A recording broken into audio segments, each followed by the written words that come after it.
Como aprender a escutar? Antes de tudo, é necessário aprender a ouvir. Muito raros em verdade são os que sabem ouvir.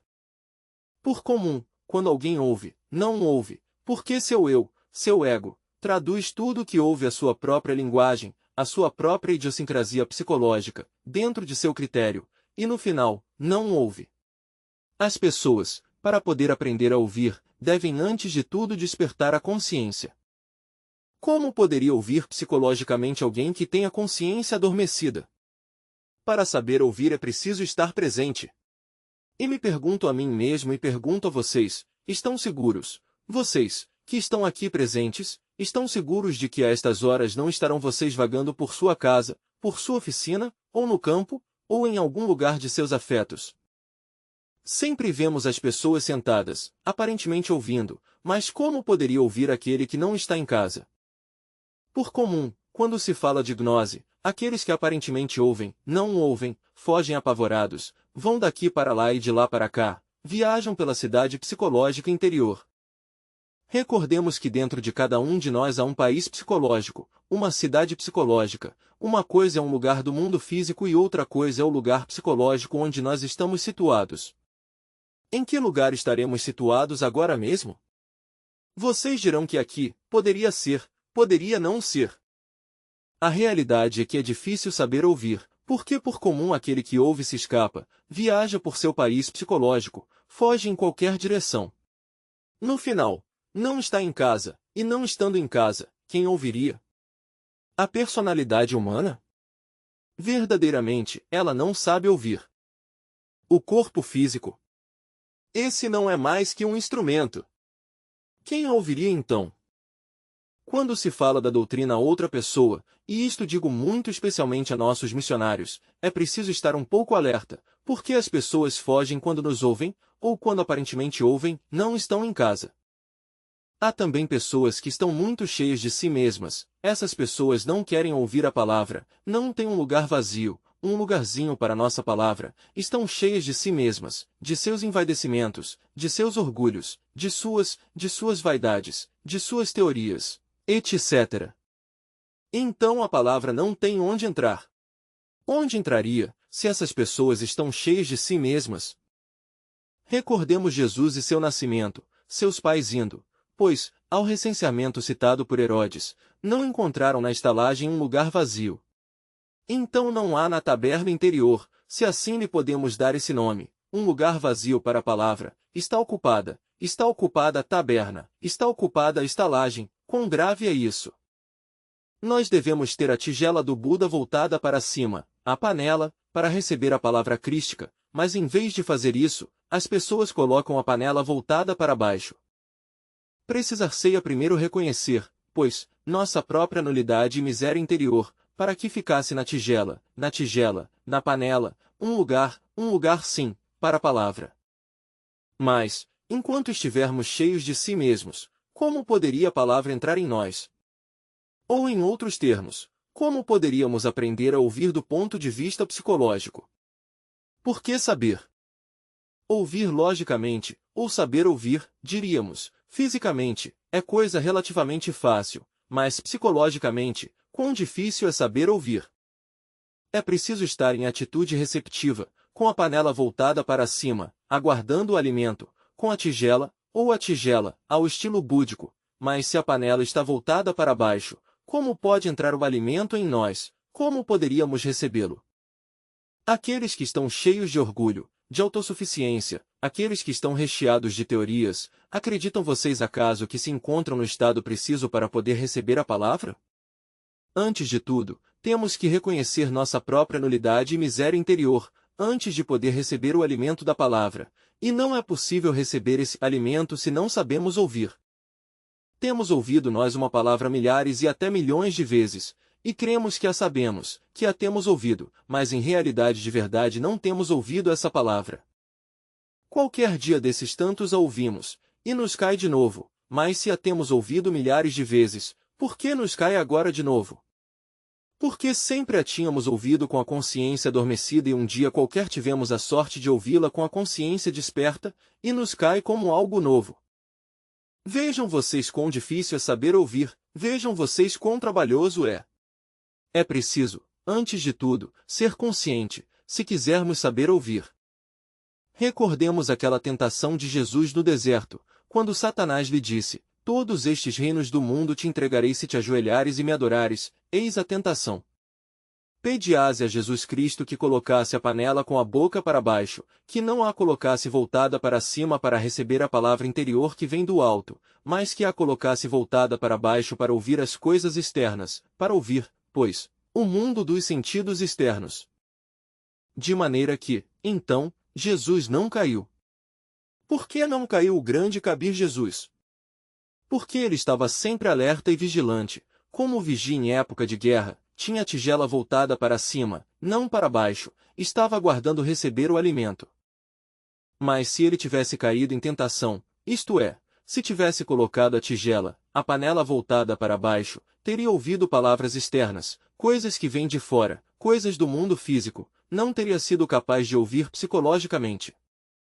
Assim, meus queridos irmãos, nós temos que nos tornar cada vez mais receptivos à palavra, devemos aprender a ouvir psicologicamente.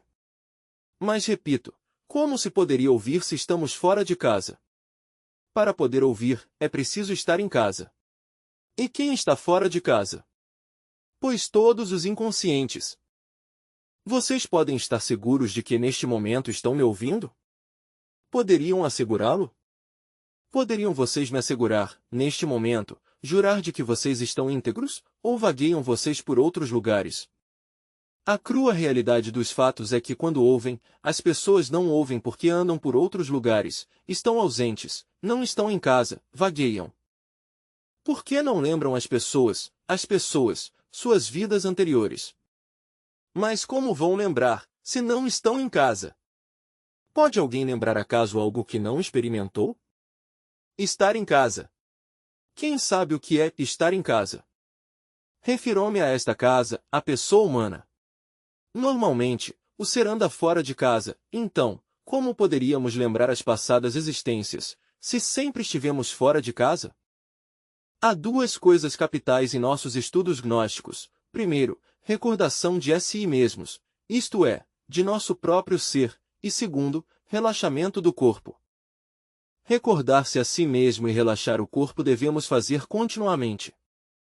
Lembrem-se que o corpo sempre está em tensão, os nervos em tensão, os músculos. É necessário aprender a recordar-se a si mesmo e relaxar o corpo. Eu o faço continuamente, todo dia, o recordar de mim mesmo e relaxar meu corpo, seja em uma poltrona, seja em uma cama ou onde for. Isso é indispensável. Durante o dia ir nos recordando cada vez mais e mais, isto é de nosso próprio ser. Por esquecimento do ser, em realidade, as pessoas cometem muitos erros e têm tantas teorias tão equivocadas. Se Laplace, o grande astrônomo e matemático francês, não se tivesse esquecido de si mesmo, de seu próprio ser, não teria concebido jamais em sua mente essa teoria, a famosa teoria de Laplace. Essa teoria é falsa, absurda, completamente. Quando Laplace apresentou sua teoria a Napoleão Bonaparte, explicando-lhe como de uma nebulosa sai um planeta ou um sistema solar, então Napoleão lhe disse: "E qual é o posto que deixastes a Deus?" Cinicamente responde: "Não, senhor, eu não necessitei de Deus para elaborar minha teoria, vejam vocês a autossuficiência."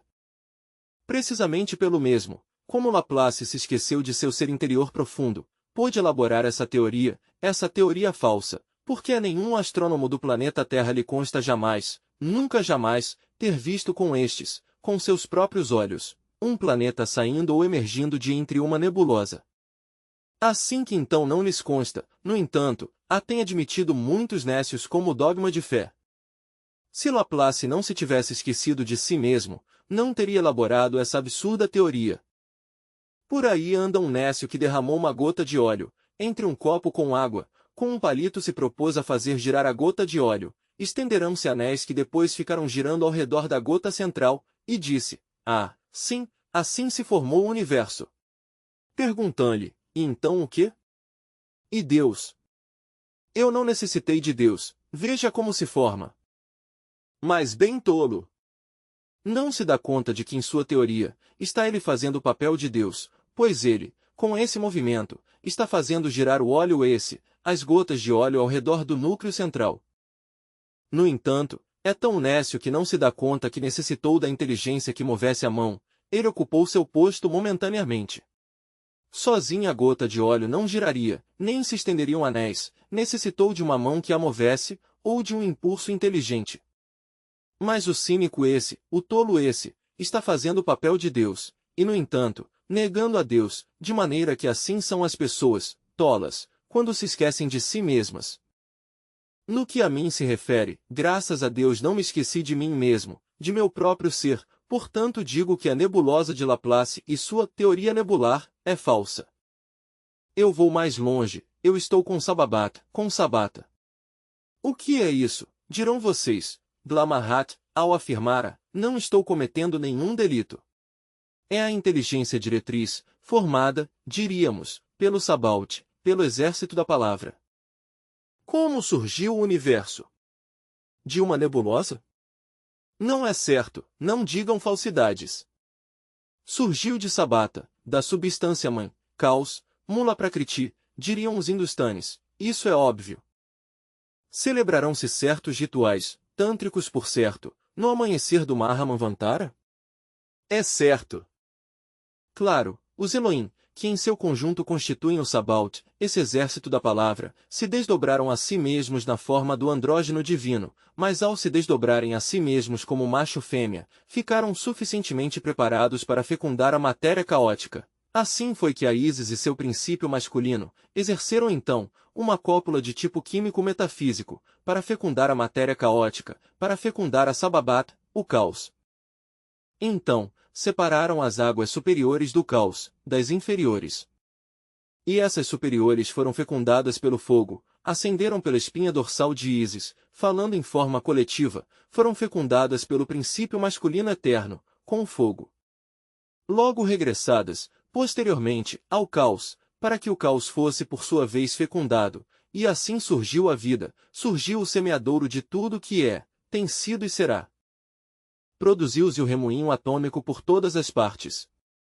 Logo, os germens da existência, os átomos elementais, os germens elementais que havia, surgiram os mundos com todas suas formas de vida, tudo isso graças aos Elohims, ou aos andrógenos divinos, ou à hoste dos Elohims, para falar mais claro. Mas não havia ali nenhuma nebulosa. A primeira forma que surgiu à existência foi um universo mental, muito mais tarde cristalizou em forma astral, depois em forma etérica e logo tomou forma física, mas não houve nenhuma nebulosa por aí. Como diz Laplace, tudo foi produto do verbo, tudo foi produto da palavra. Se Laplace não se tivesse esquecido de si mesmo, se em vez de elaborar sua teoria se tivesse entregado à meditação, é óbvio que teria podido algum dia evidenciar as origens do universo, que distam muito de se parecer com as teorias de Laplace. Essa é a crua realidade dos fatos. De maneira que quando alguém se esquece de si mesmo, comete erros espantosos, terríveis.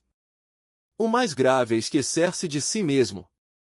O fogo é o que conta em qualquer criação, mas uma coisa é o fogo no mundo físico e outra coisa é o fogo no caos. Obviamente, no caos, o fogo é uma potência elétrica, com possibilidades de despertar para criar. Nestes dias, em que estamos trabalhando com Pistis Sophia, digo que Pistis Sophia no caos é definitiva. Realmente, Sophia é a sabedoria do fogo e resplandece no caos, por algo se diz que a luz sai das trevas e que o cosmos sai do caos. Pistis Sophia, como fogo, resplandece no caos para criar e voltar novamente a criar. A divina sabedoria está no caos, e do caos pode brotar para chegar ao Aeon 13, ao 13 serpente, ao 13 numeral serpente. Assim, meus queridos irmãos, devemos nós refletir cada vez mais. Grandes coisas se abrem para alguém, quando não se esquece de seu ser, quando se recorda profundamente. É aconselhável que os irmãos, diariamente, seja por 5, 10 minutos, um momento, meia hora, se recordem de si mesmos, que sentados em uma poltrona, relaxem seu corpo totalmente, e um dia poderão chegar à experiência do real, por esse caminho. É um modo de agir sobre o centro emocional por meio do centro motor. Adotar logo, essa atitude da mente, em pleno relaxamento, vivenciando o ser, sentindo, experimentando, receptivo ao ser, isso é fundamental. A personalidade deve se tornar cada vez mais passiva e receptiva à palavra que vem de cima, do alto. Essa palavra vem através dos centros superiores do ser e chega à mente. Mas se não somos receptivos, se não aprendemos a relaxar-nos, se nos esquecemos de nós mesmos, como poderemos receber as mensagens que vêm através dos centros superiores do ser, de que maneira? Os irmãos devem compreender isto, talvez nos tornemos, aprender a receber a palavra, captar sua profunda significação. Isso é fundamental, porque diariamente, devemos relaxar-nos e nos recordar de nós mesmos, de nosso próprio ser, assim avançaremos triunfantes. Bem, se há algum irmão que queira perguntar, pode fazer suas perguntas com a mais inteira liberdade. Todos têm direito a perguntar, ou todos podem perguntar, sem se afastar do tema. Fale, irmão. Item estudante. Quer dizer, mestre, que quando uma pessoa não tem a recordação de si, é inútil que consulte a um mestre para que lhe resolva uma situação, porque não vai saber escutá-lo. Item mestre. Pois, consultar é necessário, mas saber ouvir é indispensável. Assim, pois, não é absurdo consultar, o que sim é absurdo, é não saber ouvir. Há alguma outra pergunta, irmãos? Item estudante. Por meio da educação da palavra, se pode começar a esse saber ouvir? Item mestre. Uma coisa é falar e outra ouvir. Se não sabemos ouvir, não teremos o verdadeiro conhecimento. Para saber ouvir, é preciso estar alertas e vigilantes, estar conscientes. Também é preciso que haja um pleno equilíbrio entre o saber e o compreender, ou entre o conhecimento e o ser. Mas uma coisa é ouvir e outra coisa é falar. Educar a palavra é conveniente, não digo que não, mas se faz indispensável saber ouvir, a isso nos referimos principalmente esta noite, a ciência de ouvir. Alguma outra palavra, irmão? Item estudante. Venerável mestre, UAOM, item estudante. Venerável mestre, quando se está frente a você, há um entorpecimento da mente, ficás incapacitado para absorver toda a palavra do mestre, para absorver o conhecimento transcendental, isto é, ficás como perplexo, atordoado frente à sabedoria do mestre, de tal maneira que resulta muito difícil escutá-lo. Então, o que poderia fazer para aprender a escutá-lo, venerável mestre? Item mestre. Tenho ouvido tuas palavras. Indubitavelmente, é preciso saber ouvir, precisase do estado de alerta percepção, de alerta novidade, se é que se quer ouvir, mas repito, como poderia saber ouvir aquele que não está em casa? Normalmente, as pessoas que ouvem em um auditório conferencista, costumam escapar-se, têm múltiplos agregados psíquicos desumanos que vão e vêm por todas as partes. No final, estando ali no auditório ouvindo, não estão, e ouvindo não ouvem, porque estão fora de casa. Se se quer saber ouvir, deves estar íntegro, unitotal ante ao conferencista, devem estar os três centros, o intelectual, o emocional e o motor, integrados, unidos, mas se estes três centros andam dissociados, o intelectual por um lado, o emocional por outro e o motor por outro, pois, simplesmente, não se está ouvindo a palavra. De maneira que saber ouvir é algo muito difícil e fundamental. Porque se alguém aprende a ouvir, pode então receber informação completa sobre o trabalho gnóstico esotérico. Tenhas em conta que na vida prática, a vida tem muita força. A vida e o estado de inconsciência têm uma força terrível. Pareceria como se a vida e o estado de inconsciência da humanidade tivessem mais força ainda que o conhecimento esotérico gnóstico, mas o que sucede é que as pessoas estão tão cheias de si mesmas, repito, que não podem receber então a informação que se lhes dá através da palavra, estão cheias, não recebem a informação correta, isto é, não sabem ouvir, estão cheias de si mesmas. Se alguém ouve, se aprende a ouvir em estado de alerta percepção, de alerta novidade, chegase também a reconhecer, por tal motivo, mediante os dados que recebe, mediante a palavra que o informa, realmente vem a descobrir que é um coitado, um desnudo, miserável e faminto. Fica, pois, um lugar vazio para que a palavra possa entrar ali. Mas enquanto alguém se sente cheio, enquanto se sente vaidoso, orgulhoso, satisfeito com todos esses eus, como vai receber a palavra? Não há um lugar vazio dentro da pessoa, para que a palavra possa se armazenar ali. De maneira que devemos fazer que nosso cântaro, nossa tigela, nosso pote, esteja para cima, aberto, aguardando a palavra, o alimento que vai nos nutrir, que vai nos orientar. Mas se alguém vira a panela para baixo, como vai receber? Não recebe, precisa virá-la para cima, e deixar um posto vazio para receber essa gota que é o conhecimento. A ver, irmão. Item estudante. A falsa educação e a falsa moral também são um obstáculo, ou constituem um obstáculo no saber ouvir. Item mestre. Pois, certamente que a falsa educação causa muito dano. Digo que a educação que se recebe nas escolas primárias, na pré, o jardim de infância e secundária, na universidade, é falsa, porque não está relacionada com nenhuma das partes autônomas e autoconscientes do ser. Sendo falsa, falseia de fato os 5 cilindros da máquina e nutre a muitos agregados psíquicos desumanos. Um sujeito com uma personalidade falsa, bem robustecida, é um sujeito que não está disposto a saber ouvir, e que não sabe ouvir, sempre ouve as vozes subjetivas, infraconscientes, infra-humanas dos 5 cilindros da máquina orgânica. As únicas vozes que sabe ouvir são as da falsa personalidade, sempre tão recheado de conhecimentos, que não deixam lugar vazio onde possa o instrutor ou o guru depositar a palavra. De maneira que a falsa educação prejudica horrivelmente. E quanto à falsa moral, pois não sei a que o moral te referes. Item estudante. Pois a moral, digamos, que se utiliza-nos, né? Apegado, desde logo, ao escrito, à tradição. Item mestre. Isso não serve, falemos de ética revolucionária. Porque a moral é escrava dos costumes e dos lugares, das épocas. O que em um país é moral, em outro país é imoral. O que em uma época foi no moral, em outra época é imoral. O que em um tempo foi no moral, em outro tempo é imoral. Vejamos um caso muito concreto. Na China, por exemplo, na China, até há pouco tempo, matar o pai porque já estava muito ancião, considerava-se moral, e entregar as menininhas pequenas, recém-nascidas, aos missionários católicos que chegavam lá, trocando-as por selos de correio, é normal. Por aí um cura se trouxe 100 e mais, ou 1000 e mais menininhas, adquiridas com puros selos de correio. É normal. Talvez jogavam uma menininha, porque era menininha na rua, como é mulher, isso não vale a pena, jogavam-na na rua. Unicamente se alegravam quando nascia um varão, mas nascia uma mulher, jogavam-na ou a trocavam por selos de correio.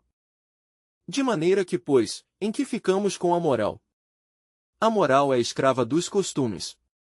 Poderíamos citar milhares de casos, alguns deles muito dolorosos e até vergonhosos, sobre a tão cacarejada moral.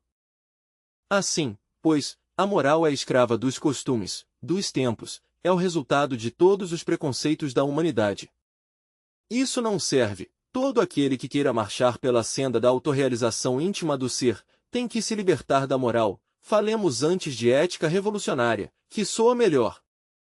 Alguém tem que aprender a fazer um inventário de si mesmo, para saber o que lhe sobra e o que lhe falta, e também aprender a manejar as virtudes. Uma virtude, por muito santa que seja, fora de lugar, causa dano. Há muitos santos que prejudicaram a humanidade com suas virtudes, essa é a crua realidade dos fatos. No entanto, as virtudes são preciosas, mas aquele que não as sabe manejar, obviamente, causa dano com as mesmas virtudes.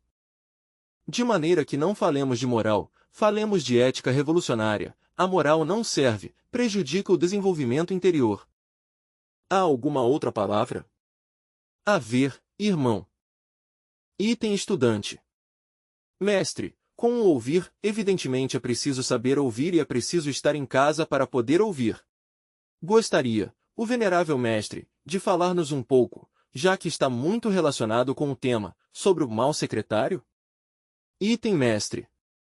É o ego, nada menos que o ego. Bem mostrandose todos de acordo com sua idiosincrasia psicológica, no final, que termina o conferencista de falar e o ego formou seu próprio conceito, mas falso, pois se baseia nos preconceitos, nos temores, nas falsas teorias, na educação falsa recebida, etc., etc., etc., e outras tantas ervas. O mau secretário causa muito dano, por isso é preciso estar alerta e vigilante, sempre dispostos a receber a palavra, mas alertas, atentos e presentes. Se andamos ausentes, como poderíamos recebê-la? Repito, por que as pessoas não lembram suas vidas anteriores? Simplesmente porque nunca estão presentes, nunca estão em casa, morre o corpo e nunca estiveram em casa. Como vão lembrar as vidas anteriores, se nunca estiveram em casa? A ver, irmão. Item estudante. Mestre, pode falar-nos da relação que há entre o saber ouvir e a oração, já que a frase da Bíblia diz que, quando orares, entra no teu quarto e pede a teu pai que está em segredo te responderá. Então saber desde o princípio, saber orar e saber ouvir é importante? Item mestre. É muito interessante a pergunta que nos fazendo o irmão V. Certamente saber orar e saber ouvir é importante, mas é preciso saber orar, eis aí o difícil. Antes de tudo é preciso saber que há 4 estados básicos de consciência. Primeiro, a inconsciência total do indivíduo que está dormindo na cama. O ego anda nos mundos internos tão inconsciente, como o corpo que deixou. Segundo, a inconsciência do indivíduo que despertou e se levantou de sua cama, segue com os mesmos sonhos que tinha quando o corpo estava em estado passivo, só que agora o corpo está ativo para os sonhos. Nesses 2 estados desumanos ou infra-humanos, é impossível poder fazer uma oração correta. Para poder alguém fazer uma oração correta, tem que apelar a um terceiro estado de consciência, a recordação de si mesmo, de seu próprio ser. Quando alguém se concentra em seu Pai que está em segredo, com a oração do Senhor, Pai nosso que estais nos céus, obviamente está fazendo uma oração consciente, que terá uma resposta consciente. Mas se temos de apelar à oração do Senhor, primeiro temos que nos concentrar em nosso próprio Senhor interior profundo, nosso ser. Não em um Deus antropomórfico, nem dogmático, como o que tem muitas seitas mortas, não, mas na parte superior de nosso próprio ser, essa parte transcendental. É o Pai que levamos no fundo, é a Ele a quem devemos nos dirigir. A oração deve ser reflexiva.